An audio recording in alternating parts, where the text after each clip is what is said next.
Bom, meus alunos, nós estaremos nesta aula trabalhando, com a nossa trigonometria, envolvendo aí conceitos iniciais, conceitos básicos, iniciais da trigonometria. Então, nós, nessa aula, nós vamos começar com um pouquinho da história da trigonometria. Então, esse assunto, trigonometria, que é trabalhado no 9º ano do ensino fundamental, inicialmente, depois você trabalha ele no ensino médio, evidente que aí, em outras áreas profissionais, é um assunto, ou é um conteúdo, conceitos que surgiram em épocas remotas, com as civilizações, por exemplo, do Egito e da Babilônia. As ideias, por exemplo, quando a gente fala que a trigonometria já tem lá o seu embrião, por exemplo, no Egito, é evidente que de uma forma diferente que a gente trata hoje. Então a gente sabe que essa trigonometria, o embrião dela pode ter sido lá no Egito, na Babilônia, e vem aí caminhando pela Grécia, antes de Cristo, passa depois de Cristo, na era cristã, aí os árabes, os hindus, e caminha depois do século XV aí para a Europa, para o Ocidente, e vai continuando, trabalhando, desenvolvendo essa trigonometria. É interessante a gente dizer, por exemplo, que no Egito, antes de Cristo, aí em torno de 300, ou 3000, melhor, antes de Cristo, há constatações no papiro de Hind, que é um papiro de Hind, ou papiro de Ames, que foi escrito por esse escriba grego da época chamado Ames.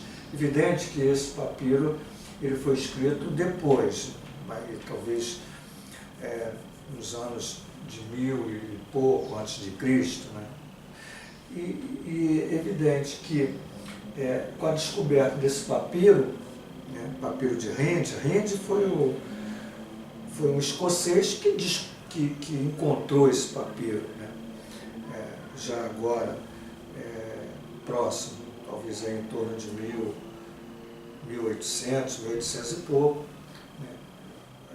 depois de Cristo. Ele encontra esse papiro e o papiro tem em torno de 84 problemas, e existe lá constatações, por exemplo, de uma relação interessante. Por exemplo, quando você tem aqui uma pirâmide, e essa pirâmide, olhando, deixa eu colocar aqui um desenho mais ou menos de uma pirâmide, e essa pirâmide, ela tem aqui esse segmento aqui existe a altura da pirâmide, vamos chamar de H, aqui vamos chamar esse valor aqui, por exemplo, de A, e existe aqui um segmento de reta que está na face da pirâmide, que eu posso chamar, por exemplo, de B. E há constatações, por exemplo, de uma relação entre a inclinação da pirâmide, evidente, quando eu falo de inclinação eu falo de ângulo, com uma razão que a gente pega esse A, isso lá no Egito, divide por H. Quer dizer, esse A dividido por H, que é um quociente numérico, que são valores de medida, esse número aqui, ele está atrelado exatamente à inclinação da face. E a gente sabe hoje, no triângulo retângulo, que exatamente esse A dividido por H, que são catetos, isso aqui representa o que a gente chama de cotangente. Então veja que embora naquela época não havia o termo cotangente, a ideia de cotangente, mas há aqui, né, o embrião de um quociente ou de uma razão que para a gente hoje é, por exemplo, a cotangente. Ok?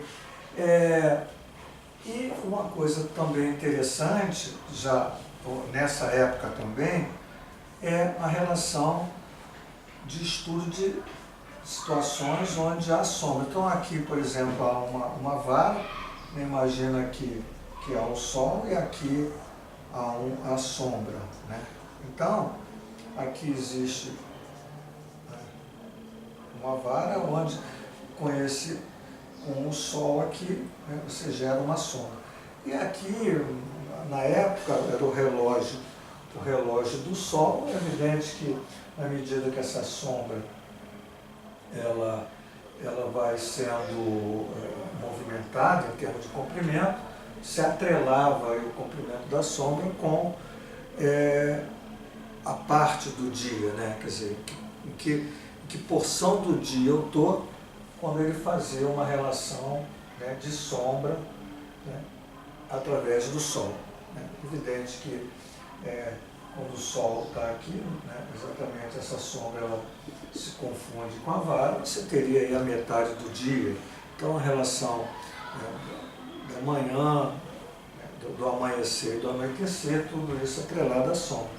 E aí, né, com essa questão de sombra, né, havia aqui a ideia, né, da tangente. Então tem-se já a ideia da tangente, né, se você pensar aqui na questão da sombra, né, você tem uma relação entre, no caso, o comprimento da vara sobre o comprimento da sombra. Quer dizer, o que tem aqui é o cateto oposto, tangente de θ, é o cateto oposto sobre o cateto adjacente. Então, veja que essa questão que a gente está colocando aqui para vocês é uma questão, né, de muito tempo. Okay? E passando, né, por essa civilização, né, na Babilônia, né, também existem constatações de embriões trigonométricos, já numa visão mais para a astronomia, quando em cálculos, né, astronômicos eles também começam a trazer conceitos, né, que hoje a gente percebe que são conceitos embrionários dessa trigonometria. É interessante colocar aqui, por exemplo, que na Grécia, né, vamos passar aqui para a Grécia, já em torno aí vamos colocar aqui em torno de 200 a.C., né, nós temos um grande matemático, né, chamado Hiparco. Então, o matemático Hiparco, ele, vamos colocar aqui, esse matemático Hiparco, que vive aí em torno de 200 a.C., ele trabalhando com a circunferência, quer dizer, na realidade, o Hiparco, ele ainda tem os seus trabalhos, né, que na Grécia também já havia isso, com uma visão, né, de contagem do sistema babilônico, que é o sistema de base 60. Então, por exemplo, quando o Hiparco trabalha com o círculo trigonométrico, esse círculo, o raio era 60. Foi Hiparco que construiu o conceito, né, que uma circunferência ela pode ser dividida em 360 partes iguais, né, e a partir desses 360 partes iguais, você tem aí o conceito de grau, né, que é uma parte dessas 360 divisões. Então, o Hiparco, né, ele tem esse trabalho trigonométrico, mas não como a gente vê hoje, né? Uma circunferência de raio unitário, ela é totalmente diferente. Isso numa visão de circunferência, mas o que é interessante, né, você vê falar em circunferência, mas o que é interessante colocar é que não tinha nada a ver com, por exemplo, o conceito aqui do triângulo retângulo, que o seno e o cosseno está relacionado com quocientes de medidas do triângulo retângulo. Quando eu falo seno, cosseno, tangente, cotangente, secante, cossecante. Na realidade, o hiparco trabalha com a circunferência de raio 60 e faz toda essa divisão em 360 partes iguais, que a gente sabe, mas ele trabalha, por exemplo, com uma situação, né, quando ele tem aqui um ângulo alfa, né, por exemplo, e ele tem aqui uma corda B, certo? E ele chama a corda desse alfa, vamos botar assim, a corda desse alfa, como o segmento AB dividido por 2 vezes o R. Então, dessa forma, né, ele começa a trabalhar com o conceito de trigonometria, onde você tem exatamente aqui, né, quando você tem esse ângulo, você traz uma perpendicular, né, você tem esse ângulo aqui, quando você traz uma perpendicular, é evidente que esse carinha passa a ser igual a esse, né? Se você tiver aqui, fazer uma perpendicular, o ângulo que está aqui é exatamente o ângulo que está aqui abaixo. E aí, você poderia até estar pensando assim, bom, esse cara é alfa sobre 2, esse cara aqui é alfa sobre 2. Se você olha dessa forma, você vê esse carinha aqui, ó, como triângulo retângulo, né? Aqui é alfa sobre 2, aqui é alfa sobre 2. Então, veja que se eu pegar exatamente aqui um AC, né? Não mais o AD, se eu pegar o AC e dividir pelo raio, quer dizer, peguei esse carinha aqui, né, que será a metade, né, a metade de AB. Se eu pegar o AC e dividir pelo raio, né, eu tenho exatamente a corda de alfa sobre 2. Então essa questão hoje, se eu olhar dessa forma, isso aqui é uma questão, né, trigonométrica, onde, quando eu relaciono, por exemplo, o AC, que é o cateto que está oposto, e o R, eu tenho exatamente isso aqui como se fosse o seno hoje, né? Hoje o seno de alfa sobre 2. Então veja que a ideia da corda hoje está com a ideia do seno. Essa questão de corda, né, e do seno, a própria palavra seno, ela vem sendo traduzida de corda. Só que há um erro por conta que na tradução, já aí depois de Cristo, né, pelos árabes, né, traduziu-se corda para jaibe. E aí, esse jaibe, quando ele traduziu para o latim, né, de uma tradução errada, veio seno, que é sinuoso, né? E isso aqui, na realidade, essa palavra aqui já representa bolso, né?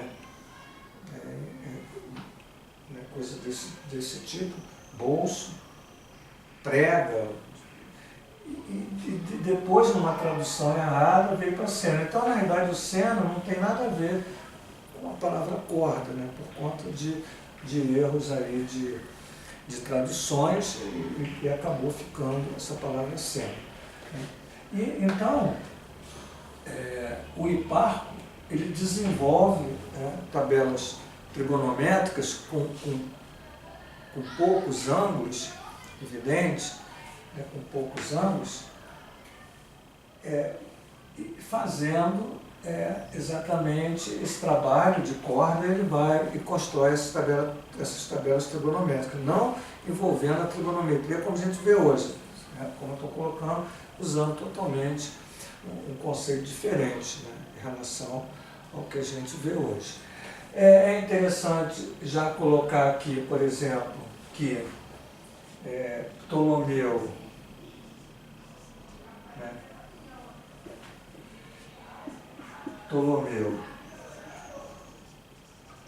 aqui já em torno, depois de Cristo, vamos colocar aí 200, mais ou menos depois de Cristo, ele também desenvolve, né, essa trigonometria, ele aperfeiçoa mais a trigonometria, já aqui construindo tabelas, né, de 0 graus a 180 graus, de meio e meio graus. Então há uma construção de uma tabela, vezes 200 depois de Cristo, já há uma construção de uma tabela, onde essa tabela, né, ela é a tabela dos senos, ou também chamada tabela de corda, porque ele também trabalha com essa questão das cordas, só que ele explica aqui como é que, na realidade, nos livros dele, que ele faz essa colocação, ele até explica como se calcula os senos desses ângulos, enquanto aqui, né, existe a tabela, mas Hiparco ele não apresenta para a gente como é que ele fez isso, né? E é interessante também que aqui, quando Ptolomeu faz isso, ele faz um trabalho diferenciado, porque ele usa aqui uma geometria, muita geometria, né, onde ele atrela, vamos dizer assim, polígonos inscritos no círculo, e através disso ele vai desenvolvendo essas tabelas, né, trigonométricas.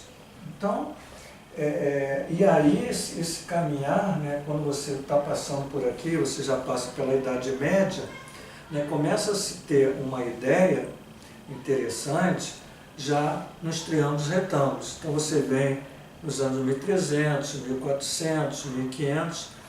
É muito assim também interessante dizer que alguns termos que a gente usa na trigonometria, por exemplo, tangente, cotangente, secante, eles foram surgindo aí já depois de 1400. Então havia outros termos, né, colocados aí, em cada civilização usava a sua forma de indicar essas relações, mas ficou estabelecido a partir de 1500, né, onde surge a imprensa, onde começa a surgir, vamos dizer assim, a álgebra simbólica, né? Antes disso era escrita com palavras, toda a matemática não havia simbologia, então as simbologias começam a surgir e começam a surgir também os nomes, né? Esses nomes, secante, cossecante, tangente, enfim, coisas desse tipo. E vai caminhando, né, aí, já chegando em 1700, quando Euler, né, que é um matemático, um grande matemático, Euler, em torno de 1700, ele atrela a trigonometria à circunferência. Então a gente começa a partir daqui ver a trigonometria no círculo trigonométrico de raio unitário.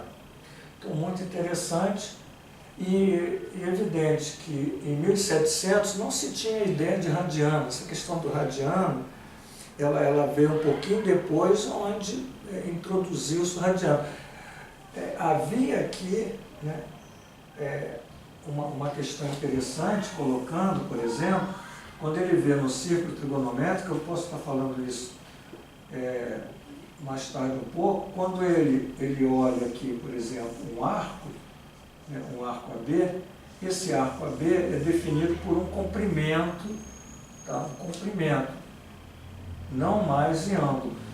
Então Euler atrela, né, um comprimento aqui de arco a um par ordenado, que ele chama de x e de y. Então, só para dizer, é evidente que esse x, para ele, era o cosseno dessa medida aqui, AB, vamos botar assim, AB aqui, e aqui, né, o y seria o seno dessa medida, né, AB, mas medida aqui na circunferência. Então, qual é o comprimento de AB aqui na circunferência? Então, botei o AB assim com a barrinha, mas vocês entendam que está aqui na circunferência. Então, essa ideia de... né, isso tudo por conta do cálculo diferencial integral que surge aqui com Newton e Leibniz. Então, a partir de Newton e Leibniz surge o cálculo e há necessidade, né, de se atrelar a trigonometria não mais o ângulo a um valor de medida de córnea, né?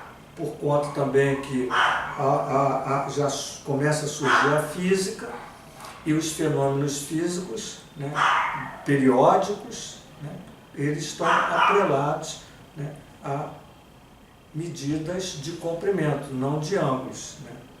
Então, todas essas questões, né, fizeram com que esse matemático homem fizesse uma mudança aí, né, na trigonometria, nesses conceitos que são apresentados na trigonometria.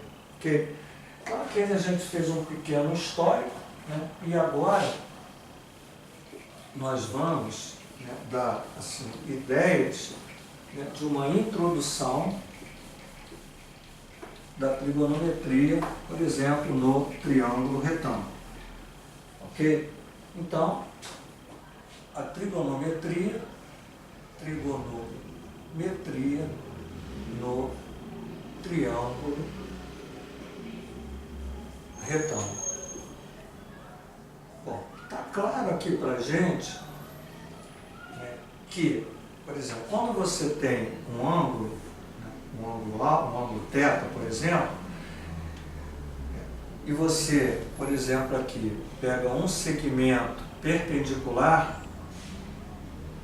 isso a gente, hoje a gente faz.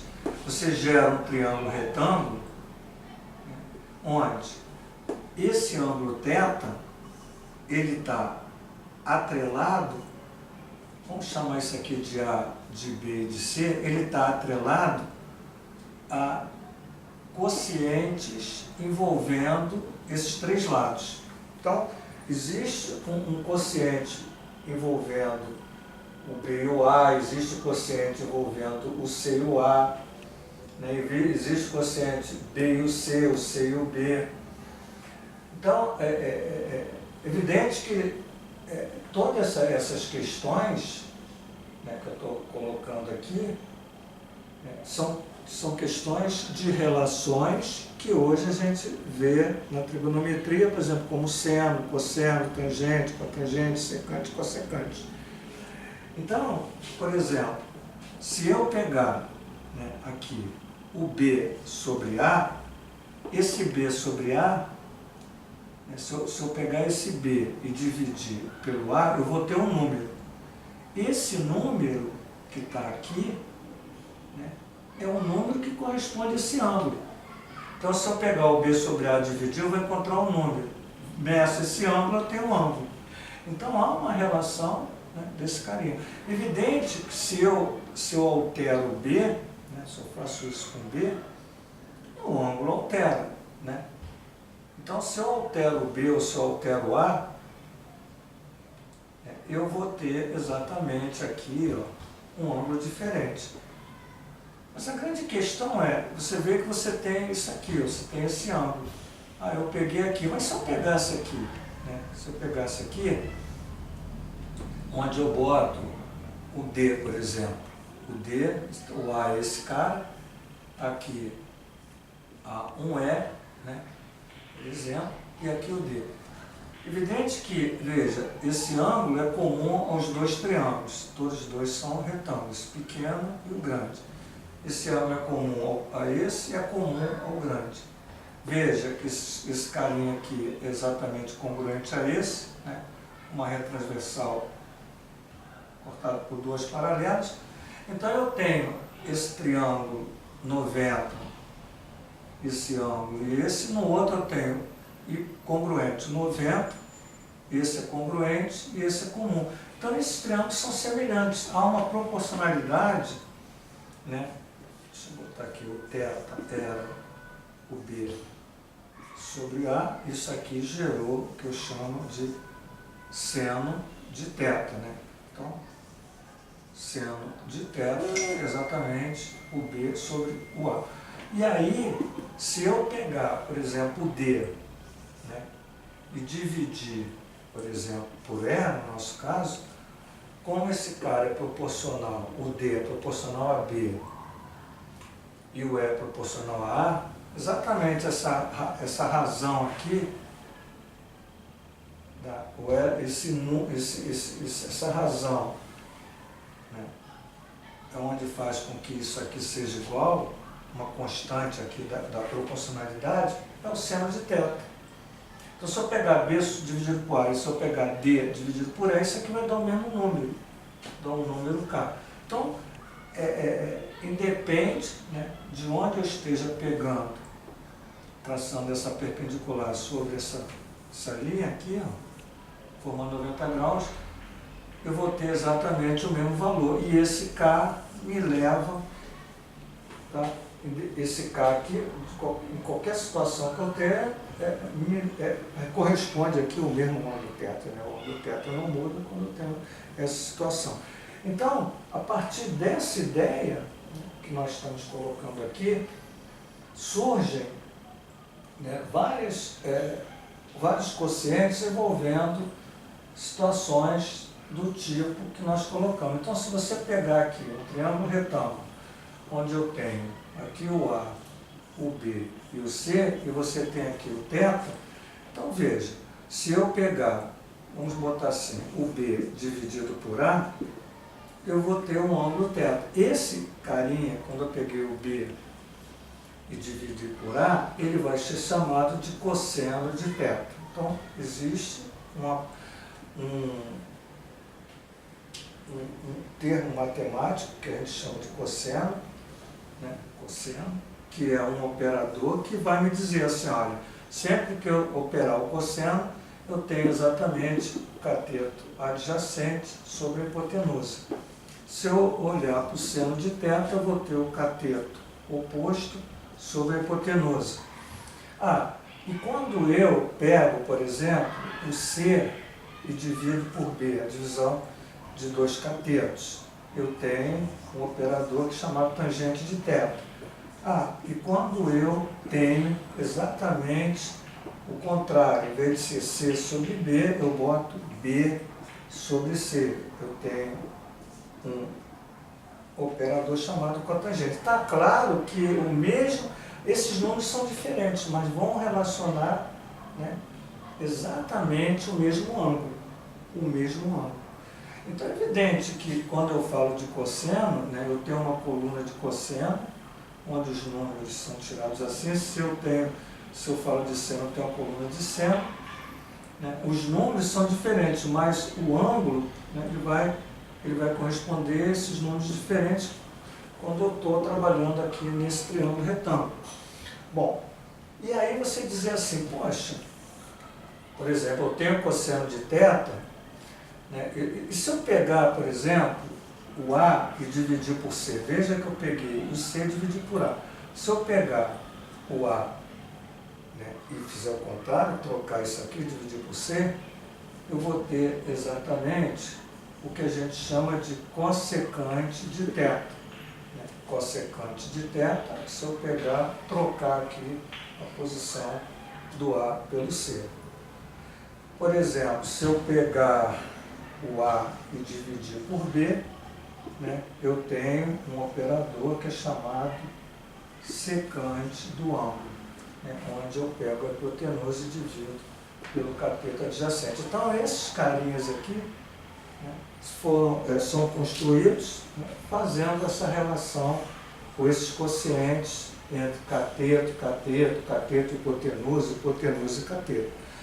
Então, isso é interessante na introdução da trigonometria, por exemplo, para mostrar, veja, quando eu tenho exatamente a secante de θ, que é definida assim, veja que a secante de θ, né, quando a gente fez a inversão, então é 1 sobre o cosseno de θ, a inversão do cosseno. A cossecante de θ foi o inverso do seno de θ. Né? A tangente de θ, que eu tenho aqui, é exatamente, ou a cotangente, como você queira, a cotangente de θ é o inverso da tangente de θ. Se você quiser escrever que a tangente de θ é o inverso da cotangente de θ, sem problema nenhum. Então, o que acontece? Quando você tem essas definições, você já percebe que a secante é o inverso do cosseno, cossecante é o inverso do seno, cotangente é 1 sobre tangente, tangente é 1 sobre cotangente, que a tangente de θ, veja, se eu colocar, olha só, tangente de θ, se eu colocar seno de tangente de θ, você viu que é o quê? C sobre B. Tá? Mas veja, se eu fizer assim, quem é o seno de θ? C sobre A, ó, seno de θ. Quem é o cosseno de θ? B sobre A. Então, veja, quando eu corto esse cara, eu tenho C sobre B aqui. Então, na realidade, o que eu fiz? A tangente de θ é a divisão do valor do seno de θ sobre o cosseno de θ. Se eu fizer isso para a cotangente de θ, eu vou ver que é dividir o cosseno de θ sobre o seno de θ. Então, toda essa ideia, né, que nós estamos colocando aqui, né, você pode estar vendo exatamente nessas relações de quocientes, né, envolvendo aí os lados de um triângulo retângulo, ok? É interessante aqui dizer que é evidente que esses casos são casos para ângulos agudos, já que se eu tenho aqui um θ e eu tenho aqui um alfa, por exemplo, a soma desses dois tem que dar 90. Soma 90 com 90, 180 graus. Então esses θ e alfa aqui são ângulos agudos. É interessante, por exemplo, também você está dizendo assim, poxa, vamos ver o que acontece quando eu coloco aqui, ó, o seno ao quadrado de θ, que é esse carinha, mais o cosseno ao quadrado de θ. Qual é o seno ao quadrado de θ? É C ao quadrado sobre A ao quadrado. O que é o cosseno ao quadrado de θ? B ao quadrado sobre A ao quadrado. O que me resta, que fica aqui, B ao quadrado mais C ao quadrado, por exemplo, posso fazer a comutatividade, ao quadrado. Mas aqui, né, a gente deixou de colocar uma lei interessante que é do teorema de Pitágoras. A ao quadrado é B ao quadrado mais C ao quadrado, que relaciona aqui os lados. Veja que aqui relaciona ângulo e lados, ângulo e lados. Aqui eu tenho uma representação matemática que vai relacionar a hipotenusa com os catetos. E aí eu observo que B mais C ao quadrado, né, é exatamente A ao quadrado, dividido por A ao quadrado igual a 1.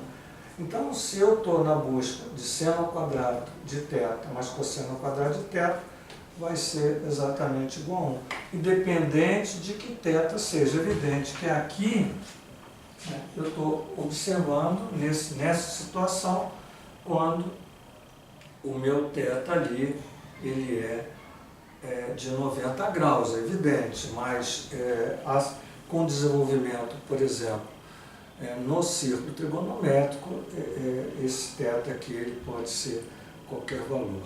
Né? Então, é importante, né, que você tenha, né, esse conhecimento dessas relações no triângulo retângulo. Ok? Muito bem. Agora, nós vamos apagar aqui.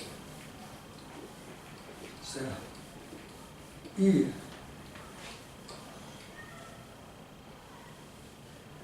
eu vou dar agora um salto para uma questão, que é aquela questão que é onde a gente começa a ver a trigonometria no círculo, tá? Então, nesse momento, eu estou com a trigonometria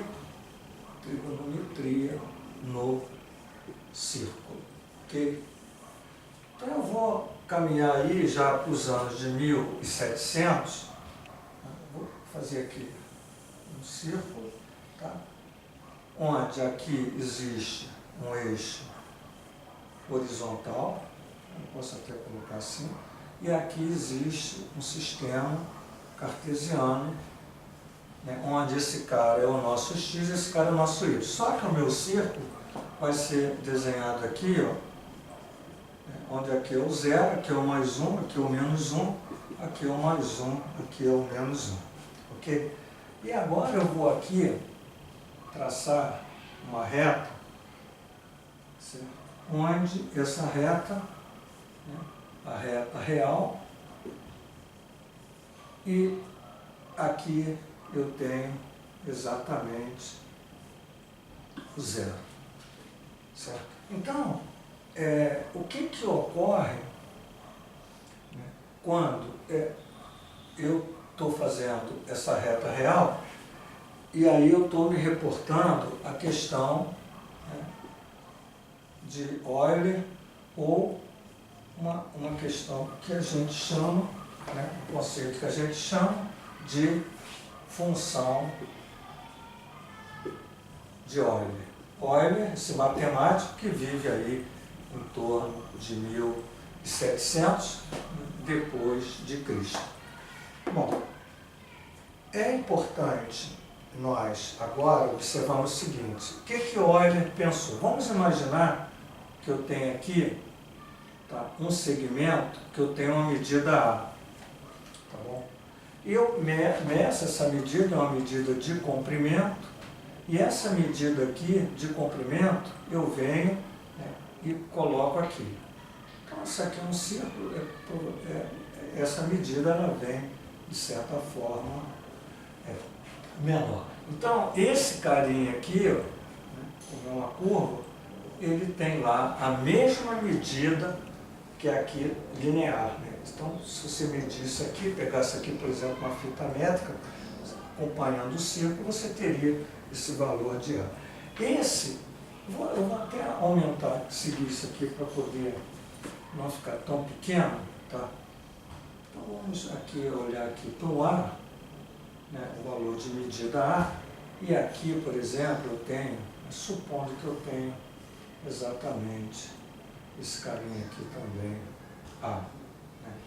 Esse comprimento, vamos chamar esse comprimento aqui de T, né? E aqui de T, eu chamei de T. Muito bem. Então, o que acontece? Ele atrela um comprimento, né? ele atrela um comprimento, a função, ele atrela um comprimento, o T, leva, tá, a um ponto na circunferência, onde esse ponto que a gente sabe que é xy, o x está aqui, ó, exatamente essa medida, vai ser chamado de cosseno desse comprimento, é um comprimento, e esse carinha aqui vai ser chamado de seno de t. Então, o f me leva, isso aqui é a função f, tá? Então, g, né, para não ficar parecido, g me leva, por exemplo, a t leva a cosseno de t, seno de t. Então, veja que aqui, né, nós temos um valor de medida, essa medida de comprimento eu jogo para cá, e aqui eu tenho exatamente um ponto cuja abscissa a gente está chamando de cosseno de t e a ordenada de seno de t.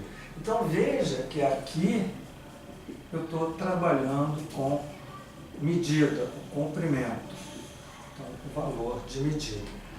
Bom, o que é interessante a gente colocar, por exemplo?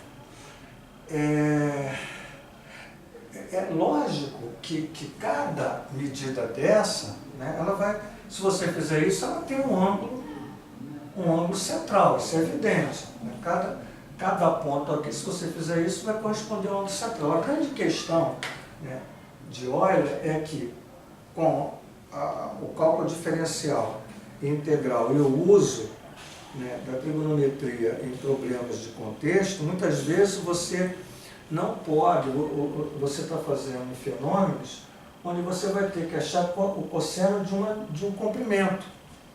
Então, essa questão do ângulo, ela está muito atrelada realmente à figura geométrica, no caso de triângulos, ou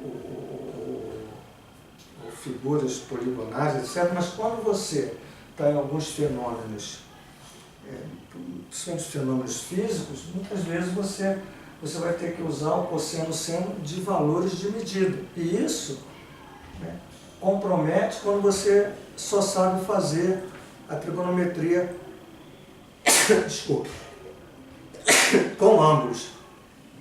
Então, é interessante, né? E aí uma outra questão, há o surgimento logo depois de 1700 do radiano, até para colocar isso, que na realidade Euler ele não trabalha com radiano, ele trabalha com medida. Mas já um pouquinho depois, aí chegando quase 1800, surge uma coisa que a gente usa hoje, que é o radiano. O que consiste o radiano?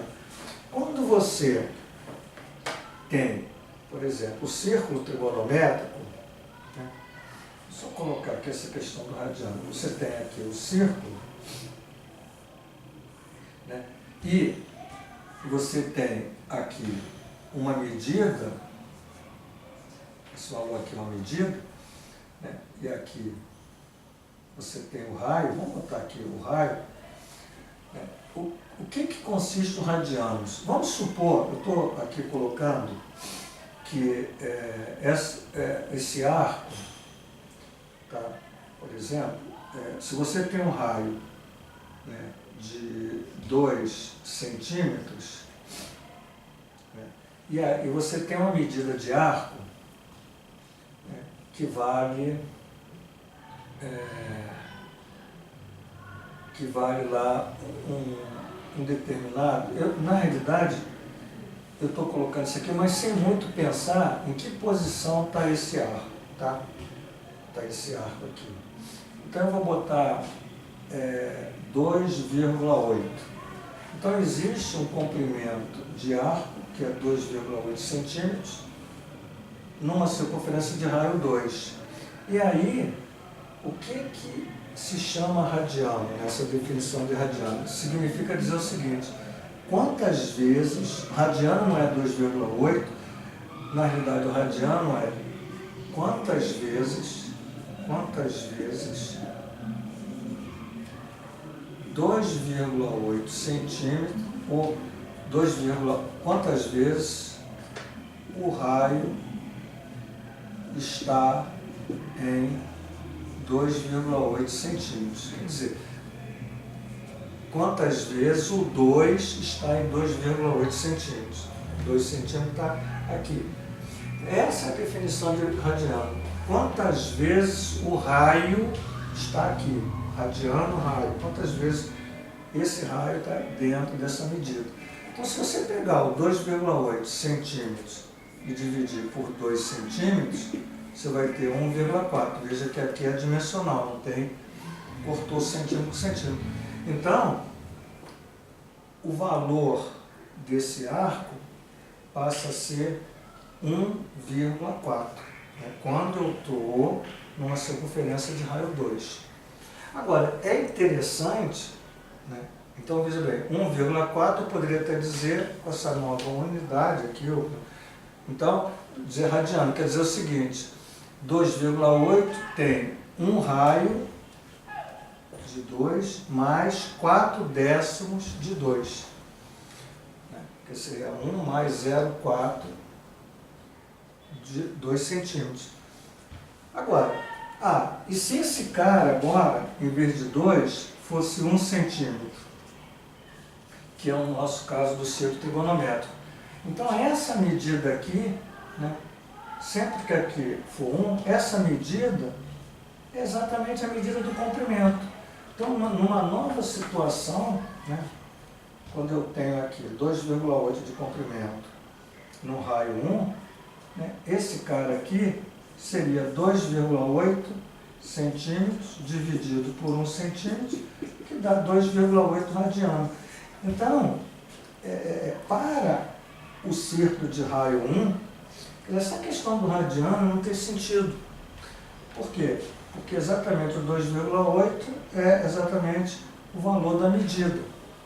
Certo? Então, se introduz o radiano aí, né, porque a gente está muito acostumado a falar radiano, mas na realidade, no caso da sequência de raio 1, ela se confunde com o próprio comprimento do arco. Então, não haveria essa necessidade de estar colocando radiano. Muito bem.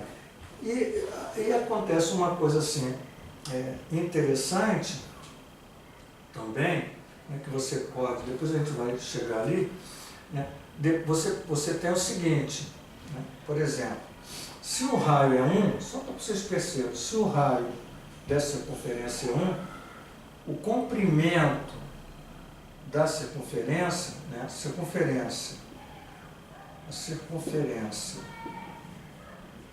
de raio 1, o comprimento da circunferência é 2π.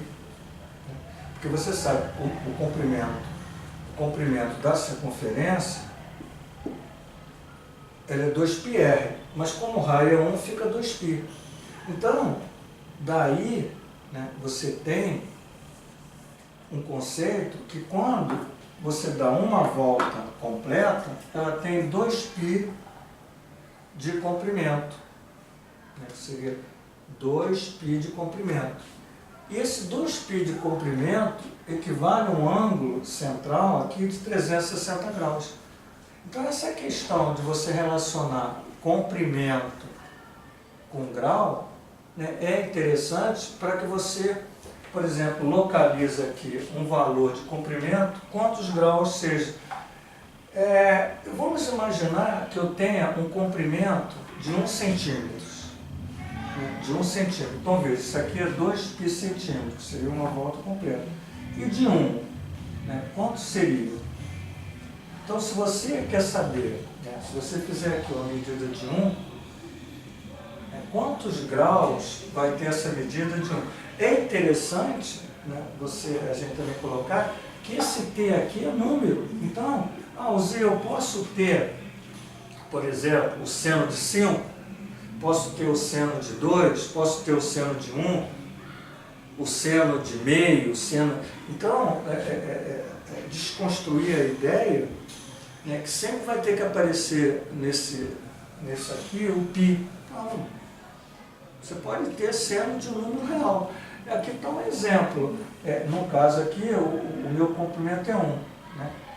Quando eu olho para o comprimento 1, é como se eu estivesse querendo saber o seno de 1, não de 1 grau, nem de 1 radiano, o seno de um valor de medida 1. E aí eu quero saber, mas esse carinha aqui vale quantos graus, né, porque eu tenho ideia. Então eu vou pegar o 2π, quanto é o 2π? Aproximado, 2 vezes 3,14, aproximado, tá? Porque isso aqui é o número irracional, tem infinitas decimais não periódicos. É impossível a precisão vai estar de quanto maior número decimal, é verdade. É evidente que se eu pensar na precisão máxima, eu tenho que deixar o π. No momento que eu paro de escrever o número, eu perco a precisão. Então, por isso que fica o π. E aí, eu tenho o 2 vezes 314x, né, 2 que multiplica isso, dá 360. E o meu x seria 360, né, graus, dividido por 2 vezes 4, 8, 2 vezes 1, 2, 2 vezes 3, 6. É importante aqui, né, você vai ter uma divisão, mas a gente vai colocar aqui mais ou menos para você ter ideia, que se você pegar o 360 dividido por 6, né, 6 vezes 6, 16, você tem 60 graus, mais alguns minutos aqui, etc. Mas não é 60 graus, tá? Porque você não está dividindo por 6. Mas que você veja que é 60 graus e 1K, por exemplo, minutos, né? Então, quando eu coloco 1 grau, aqui, né, se, por exemplo, se o meu T não for um grau, não for uma na medida 1, eu posso dizer que esse meu θ está aí com 60 graus mais alguma coisa. Né? Então ele está um pouquinho depois de 60. Então, para que você entenda, né, que há uma relação de 1 grau com exatamente um ângulo, né, que eu posso estar colocando aqui como um ângulo central. Então, para que vocês desconstruam a ideia, né, essa ideia de que sempre tem que aparecer o π. Não. Bom, e é importante, né, que a gente observe o seguinte: na medida que eu tenho T, né, aqui, eu vou enrolar esse aqui, vou enrolar na circunferência. Então, se esse comprimento, né, ele vai ser colocado aqui, aonde ele parar, né, eu vou ter exatamente a função seno cosseno dele. Mas vamos supor que esse T esteja lá em cima, um valor muito grande. Então, na hora que eu enrolo, ele dá uma volta, dá 2 voltas, dá 3 voltas, até ter um valor que ele não completa essa volta. Então, ele vai parar no ponto. Então, veja que quando eu pego pontos nessa reta real, eu posso atrelar o comprimento. Eu pego um ponto aqui, pego um segmento de ré e transporto aqui, enrolando na circunferência, no círculo trigonométrico, eu vou ter exatamente um número de voltas mais um pedaço de uma circunferência. Podemos estar aqui nesse quadrante, nesse. Então, essa questão é uma questão interessante para que vocês observem a relação agora de medida de ar com comprimento, ou aquilo que a gente vem chamando de radiano. Ok? Bom, deixa eu ver aqui, né, se a gente... então, a gente já falou de ângulo, colocamos na circunferência, e agora, né, eu faço o seguinte: eu vou apagar e vou agora trazer para vocês, né, algumas definições, né, agora já no círculo trigonométrico, tá bom?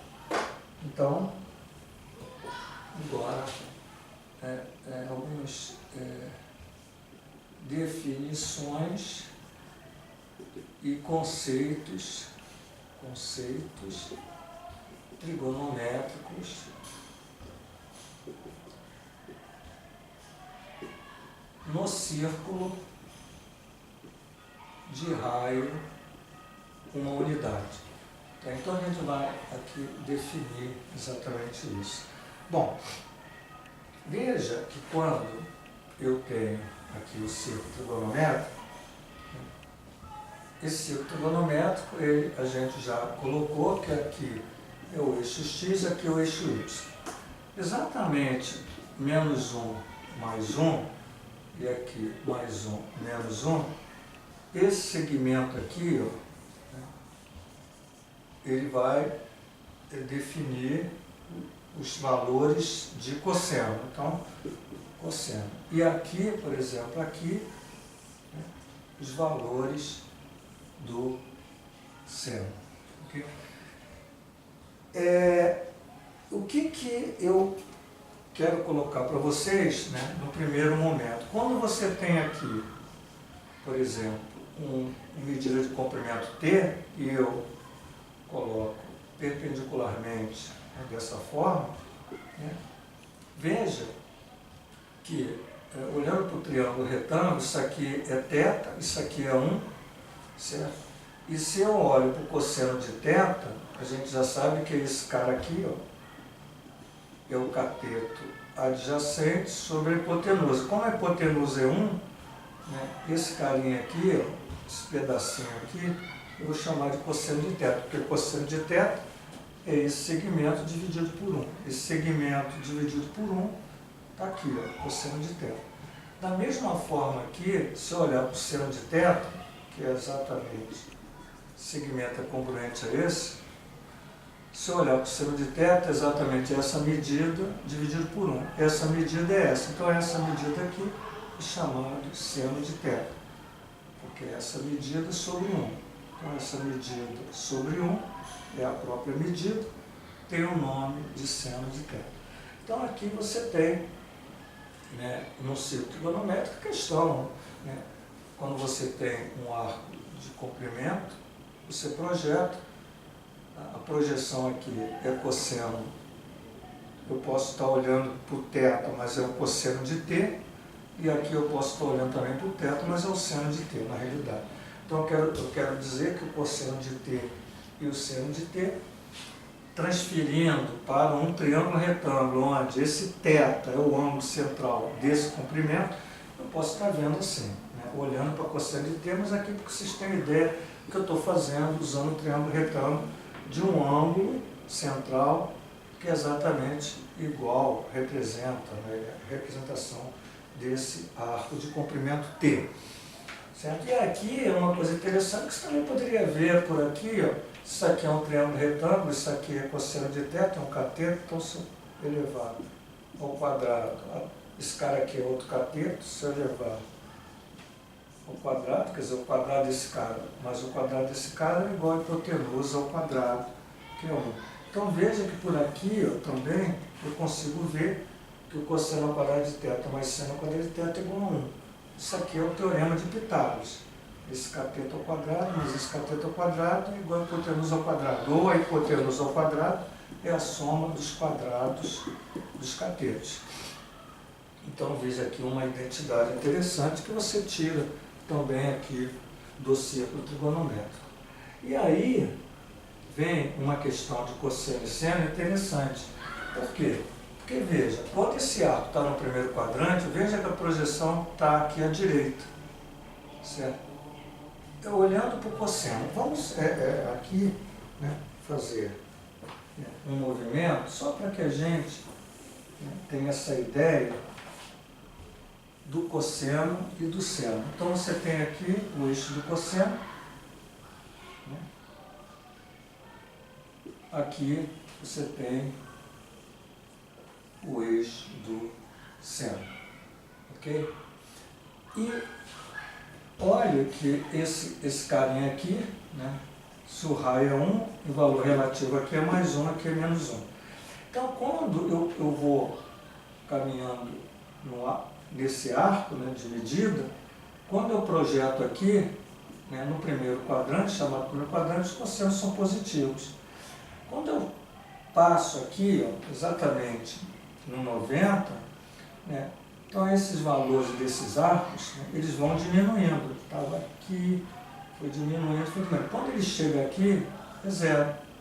Né, quando essa medida aqui. Essa medida, né, é o valor desse comprimento que a gente sabe que é π sobre 2, quer dizer, se o comprimento da circunferência de raio 1 é 2π, quando eu pego o 2π, né, 2π e divido por 4, porque eu estou dividindo em 4 partes iguais, eu tenho π exatamente sobre 2. Então esse é o π sobre 2, esse cara é π, que você tem meia circunferência. Se você somar π sobre 2 mais π sobre 2 mais π sobre 2, você tem 3π sobre 2, e chegando uma volta, né, aqui é o 0, ou o 2π. É interessante aqui a gente colocar também que sempre que eu considerar, né, fazendo essa leitura nesse sentido, é uma leitura positiva. Eu posso também estar fazendo a leitura no sentido negativo, quer dizer, não há aqui, isso foi construído, né, por eles, né, pelos grandes matemáticos, que convencionou para cá positivo. É lógico que não há nenhuma indicação e para que seja assim, quer dizer, é evidente que foi construído assim, o mundo faz assim. Mas você, por exemplo, você tem uma outra, por exemplo, no caso da bússola, né? A bússola aqui é norte, e quando você faz a leitura de ângulo na bússola, o valor, ao contrário, positivo. Ele é feito nesse sentido, né? A partir daí, né, quando você faz uma leitura angular, você tem contagem nesse sentido, é positivo. E aqui, veja que é para lá. Então não há aqui nenhuma questão, né, que fez necessariamente aquilo. Mas como foi administrado assim, ou foi colocado dessa forma, a gente, o mundo, né, usou, né, a trigonometria, considerando esse caminhar positivo e esse caminhar negativo. E evidente, né, aqui é o menos 1, que é o comprimento, tá? E aqui é π. Okay? Então, quando eu chego em π sobre 2, o meu cosseno é zero. Quando eu estou aqui, por exemplo, veja que o meu cosseno é negativo, no segundo quadrante. Quando eu chego aqui, né, que eu vou na busca do cosseno de π, né, é como se eu pegasse esse ponto e fizesse o rebaixamento dele até o eixo. Ele cai exatamente aqui, então o cosseno de π é essa medida que é menos 1. Aqui, né, se eu pegar um arco e for medir o cosseno, isso aqui é o segundo, aqui é o terceiro, aqui é também o cosseno é negativo, né? E aqui, quando eu olho aqui, vou buscar o cosseno positivo. Então, arcos que estão no primeiro quadrante, positivo, arcos que estão no quarto é positivo, para o cosseno, no segundo e terceiro são valores negativos, né? E é importante, cosseno de 2π, quando eu projeto aqui essa medida 1. Então isso é muito interessante, ter essa visão geométrica, para que você não decore. O aluno não deve decorar, não você que vai ser professor, mas para o aluno que está aprendendo, é necessário que ele tenha essa visão, fazendo esse deslocamento e ver o que está acontecendo quando você projeta pontos sobre o eixo do cosseno, né? E faz a medida exatamente do zero até a projeção. Então, você está aqui, você projetou, essa é a medida do cosseno desse arco aqui, né? Um arco que tem um valor de medida t, por exemplo. Então, para lá positivo, para cá negativo, etc. Então, com esse movimento, você consegue exatamente achar quanto é cosseno de 2π, cosseno de π sobre 2, cosseno de π, cosseno de 3π sobre 2, os sinais dos cossenos que estão exatamente nesses quadrantes. Ok? Para o seno, né, não é diferente.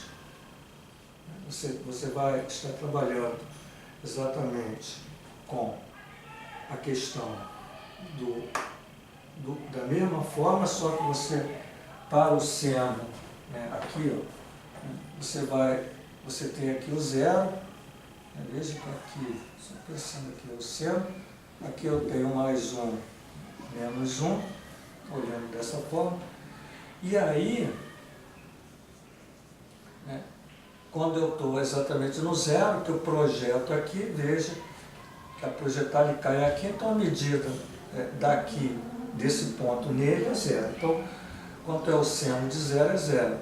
Se eu estou aqui, por exemplo, né, com t, o seno de t ele é visto aqui, ó, essa medida. Então, valor positivo.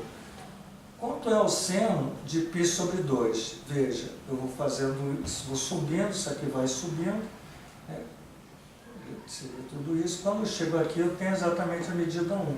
Então, seno de π sobre 2, 1. Quando eu passo para o segundo quadrante, veja que o seno passa para o lado negativo. E quanto é o seno de π? Né?